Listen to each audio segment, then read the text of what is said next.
Assalamualaikum warahmatullahi wabarakatuh. Sehat, sukses, lancar jaya buat semuanya dimanapun berada. Kita coba belajar bareng kembali di channel sederhana ini ya. Semoga pembahasan dan praktek di tema belajar bareng pemula kali ini bisa bermanfaat untuk semuanya, bisa menambah wawasan pengetahuan buat sobat kreatif dan juga buat saya ya, agar bisa lebih baik lagi ke depannya dan bisa bermanfaat untuk orang di sekitar, minimalnya bermanfaat buat orang banyak, maksimalnya ya insya Allah. Jadi pada kesempatan kali ini kebetulan ada masuk pesanan ke tempat saya untuk pembuatan tiang ornamen. Kalau di tempat saya ada juga yang menyebutnya tugu ornamen ya. Biasanya sering kita jumpai di jalan atau di taman atau di bundaran jalan dan lain-lain sebagai tanda selamat datang misalnya, atau ada juga sebagai tanda khas atau simbol yang paling terkenal dari tiap daerah atau kotanya. Jadi seperti itulah yang akan saya coba buat kali ini ya sobat kreatif. Saya coba jelaskan agar tidak banyak pertanyaan ya, untuk apa atau bikin apa yang saya buat di video ini.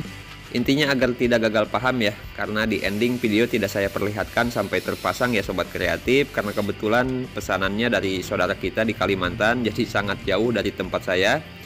Ya seperti itulah sedikit gambaran yang akan kita coba bahas dan praktekkan kali ini ya sobat kreatif. Untuk detail bahan dan pengelasan di sini saya pakai bahan hollow galvanis ya sobat kreatif, ukuran 40x40 sebagai tiang dan 20x20 sebagai ornamen, dengan ketebalan masing-masingnya di 1,6 mm ya. Untuk pengelasan menggunakan mesin lasmig.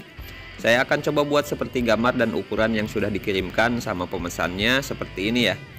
Dengan tingginya kurang lebih di 4 meteran ya sobat kreatif.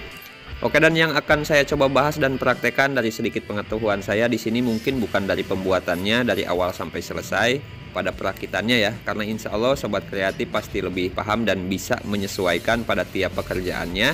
Saya hanya ambil poin-poin yang menurut saya sangat penting ya dipahami dan dikuasai baiknya, terlebih di pembuatan ornamen, pagar dan lain-lain yang berkaitan dengan pembuatan yang menggunakan bahan hollow ya sobat kreatif.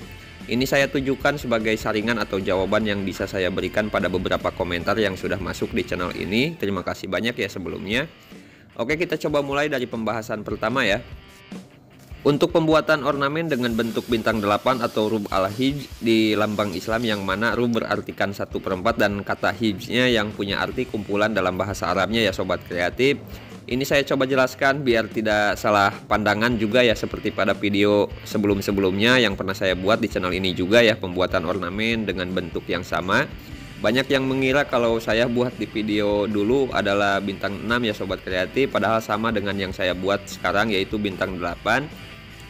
Tapi meskipun begitu, meskipun benar saya mau buat bintang 6, bintang berapapun, persegi berapa, motif seperti apa, ataupun para seniman yang lain mau berkreasi, berkarya dalam bentuk apapun pada ornamen, hiasan atau apapun lah ya, seharusnya tidak jadi masalah ya, dan tidak harus jadi perdebatan karena tidak ada kaitan juga niatan dan singgungan pada hal tertentu.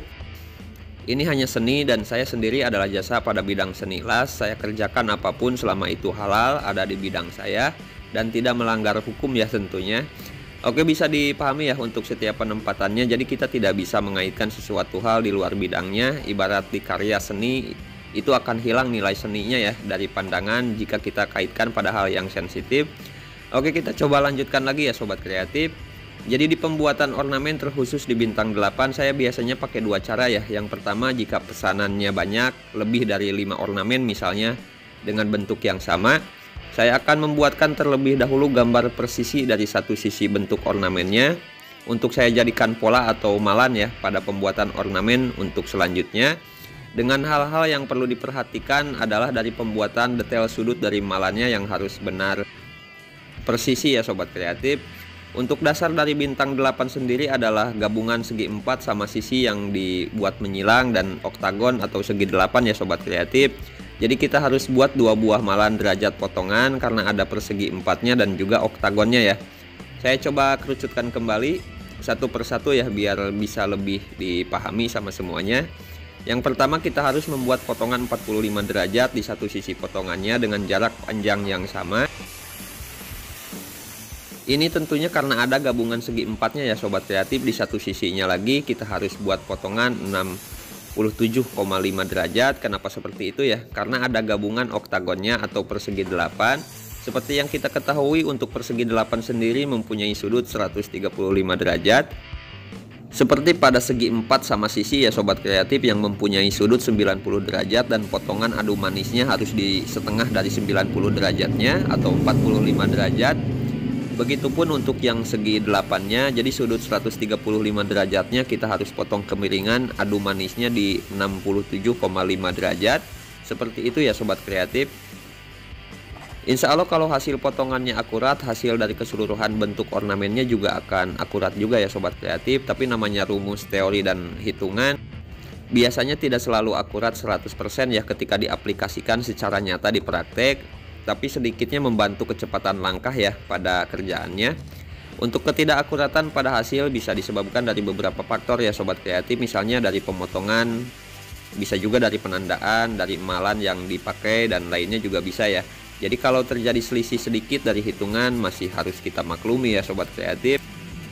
Intinya bisa meminimalisir selain mempercepat langkah kerja ya sobat kreatif. Insya Allah bisa dipahami ya sobat kreatif untuk berapa derajat kemiringan yang diperlukan pada pembuatan ornamen bintang 8, yaitu sudut 90 derajat, pemotongan kemiringannya di 45 derajat, dan sudut 135 derajat dengan pemotongan kemiringannya di 67,5 derajat.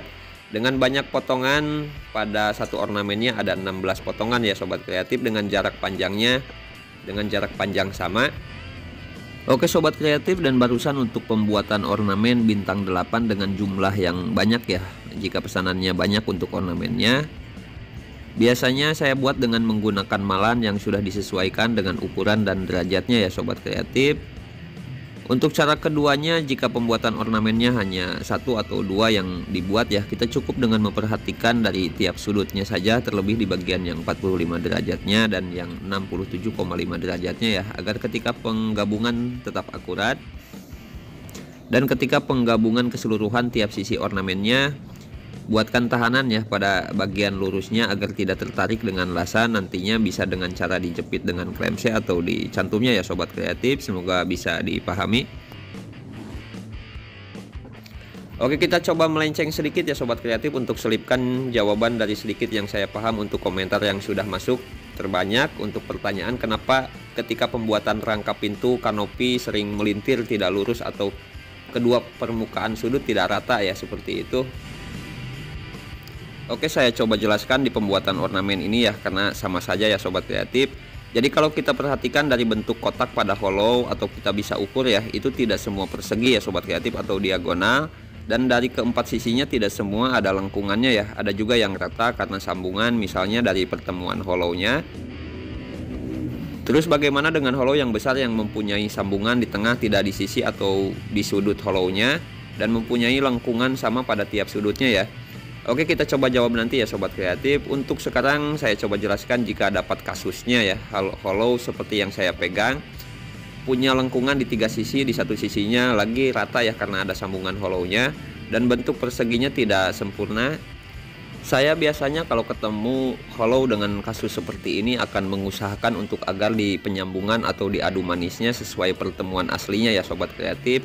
Jadi yang sambungan ketemu sambungan, dan yang ada lengkungannya ketemu yang lengkungan ya, seperti itu. Jadi saya buat posisi semula seperti sebelum dipotong ya sobat kreatif. Yang perlu diperhatikan biasanya adalah dari cara pemotongannya ya tentunya. Jadi kita harus tetap usahakan hasil dari pemotongannya tetap bertemu sesuai sudut hollownya. Mungkin di pemotongan di bentuk segi 4 misalnya, itu akan lebih mudah ya menurut saya, karena kita cukup mempertahankan posisi hollow yang dipotong, jangan berputar-putar atau dibolak-balik posisi hollownya ya. Hasilnya akan bertemu sesuai potongannya. Sedangkan kalau untuk ornamen ibaratnya bintang 8 seperti yang saya buat, kita harus bolak-balik cara potongnya ya, agar dapat dipertemukan sesuai bagian sisinya. Itu karena hasil potongan kedua sisinya searah ya sobat kreatif, jadi berbentuk jejar genjang dan mempunyai derajat kemiringan berbeda di kedua sisinya, berbeda dengan segi 8, segi 4 dan lainnya. Mungkin untuk memahami sejauh itu dan memakainya dalam praktek terlalu ribet ya, tapi tidak ada salahnya ya kita memahami beberapa faktornya. Lah terus kalau kita paksakan tidak mempertemukan kedua sudut dengan seharusnya, akan tetap seperti itu. Seharusnya iya ya sobat kreatif, tapi bisa diakali ya, meski tidak 100% bisa rata permukaannya karena pertemuan sisi sudut hollownya berbeda ya. dengan cara mengusahakan hasil potongan kemiringannya, terutama bagian sudut luarnya harus lurus ya sobat kreatif, jangan miring. Sering kita jumpai dalam pemotongan kemiringan dengan menggunakan mesin cut off tidak lurus ya untuk hasilnya. Jadi ke bawahnya melebar seperti itu harus kita luruskan kembali dengan gerinda tangan. Bagusnya bagian luar dan dalamnya juga diluruskan ya sobat kreatif, dan harus tetap runcing, jangan dari hasil kita meluruskan kita biarkan rata bagian sudut luarnya. Itu biasanya akan berefek pada melebar atau mengurangnya jarak frame yang dibuat dari rangka aslinya ya, sekurang-kurangnya di 2 milian atau 5 milian seperti itu. Tapi kalau tidak ada masalah pada pekerjaannya, teruskan saja ya sobat kreatif. Tapi kalau sobat kreatifnya senangnya dengan hal yang detail dan akurat, hal terkecil pun harus diperhatikan ya sobat kreatif. Baiklah, dan jika hasil potongannya sudah lurus, kita bisa buat patokan di penyantuman pertama dengan memperhatikan posisi pertemuan kedua sudut luar hollownya yang harus lurus ya. Maka akan sedikitnya meminimalisir tonjolan pada efek yang diakibatkan bagian sisi badan hollow tidak selaras, jadi tidak akan terlalu timpang ya untuk pertemuan adu manisnya, meskipun tidak meratakan semua ya sobat kreatif. Dan hal ini yang saya bahas ini kalau kasus hollownya yang dipakai sobat kreatif sama seperti pada contoh yang saya pakai di video ini ya sobat kreatif. Tapi kalau hollownya memang sudah akurat posisi sambungan di bagian tengah misalnya, tapi itu jarang ya. Biasanya di hollow besar dan tebal ada juga yang sudah presisi seperti itu ya sobat kreatif. Itu kita tinggal potong seperti biasa, tapi tetap hasil potongan bagian sudut luar dan dalam harus tetap lurus ya sobat kreatif. Jangan rata, tetap runcing dan lurus ya. Dan meski begitu, jika pengaplikasiannya pada frame atau kanopi setelah kita cantum sudut luar di satu arah dan mau balas ya cantuman di arah sebaliknya, kita cek terlebih dahulu ya sobat kreatif, jangan main cantum langsung. Bisa dengan mendirikan ya, cara mengeceknya bisa dengan mendirikan framenya dan kita lihat ada yang melintir atau tidak. Jika ada, kita bisa menariknya sebelum mencantum sisi sebaliknya. Jika dirasa sudah lurus, kita cantum bagian sudut dalam yang belum dicantum. Berikan tahanan sebelum dilaspul ya. Jika bahan yang dipakai tipis antara 1,2 mm ke bawah, usahakan tahanan sudut sebelum dilaspul jangan terlalu jauh ya sobat kreatif dari sudut. Bisa kita berikan di jarak 15 cm ke bawah agar tidak ada lengkungan dari akibat tarikan lasan ketika dilaspul ya nantinya. Jika masih sulit memahami di penjelasan yang ini, bisa lihat di prakteknya langsung ya di video saya dalam pembuatan pagar-pagar di channel ini. Oke, dan tanpa terasa ya sobat kreatif, obrolan dan belajar bareng kita sudah mengantar kita ke akhir pembahasan. Itulah sedikit dari pengalaman dan cara saya dalam bekerja pada pembuatan ornamen bintang 8 dan cara pemahaman saya pada pembuatan frame pagar dan lain-lain. Mungkin saja akan terdengar dan terlihat asing dari tiap pemaparan dan penampilan ya sobat kreatif. Itu mungkin karena memang rumus hitungan dan praktek yang saya coba bawa di tema belajar bareng kali ini hasil dari pemahaman saya pribadi, bukan dari sekolahan karena saya tidak sekolah ya. Jadi sangat rentan melenceng dari cara yang seharusnya. Semua ini saya simpulkan hanya yang menurut saya masuk akal dan bermanfaat buat saya sejauh ini. Alhamdulillah, semoga bisa jadi manfaat juga buat sobat kreatif semuanya. Kalaupun ada yang tidak tepat juga merugikan dari yang disampaikan dan dipraktekkan di video ini, semoga dimaafkan ya, karena saya juga masih pemula dan masih harus banyak belajar dari sobat kreatif semuanya. Syukur-syukur diberi bimbingan dan masukan yang membangun agar lebih baik lagi ke depannya untuk saya ya, insya Allah. Oke sobat kreatif, tetap semangat untuk semuanya. Jadikan setiap kesulitan dalam hal apapun sebagai peluang terbaik untuk kita lebih mengenal kemudahan agar lebih baik lagi ke depannya ya. Dan tetap tanamkan keyakinan karena tidak ada kesulitan yang akan diberikan jika memang kita belum layak untuk berkembang. Assalamualaikum warahmatullahi wabarakatuh.